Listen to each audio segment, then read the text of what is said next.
សំណងទាំងឡាយនេះព្រះបាទឥន្ទ្រវរ្ម័នទី1ទ្រង់មានស្នាព្រះហស្ថសំខាន់ទៀតគឺការរៀបចំលំដាប់ថ្នាក់ក្នុងព្រះរាជវង្ស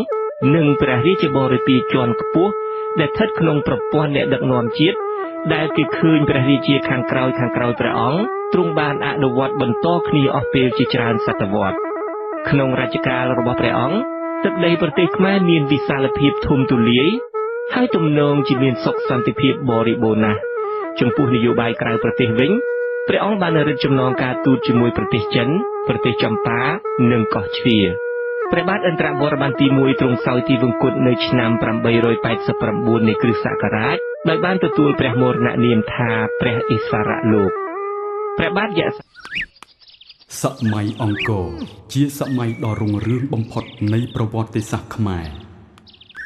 ប្រជានារីរស់នៅបានសុខដុមរមនាព្រះមហាក្សត្រគ្រប់ព្រះអង្គជាពិសេសព្រះបាទជ័យវរ្ម័នទី7ព្រះអង្គមានប្រាជ្ញាញាណដ៏ឧត្តមឧត្តមគ្រប់ផ្នែករួមទាំងស្ថាបត្យកម្មសំណង់ប្រាសាទនានាជាច្រើនទឹកតាំងស្នាដៃដ៏ល្អប្រណិតទាំងនេះបានបន្សល់ទុកឲ្យយើងគ្រប់រូបគួរជាទីមោទនៈក្រៃលែង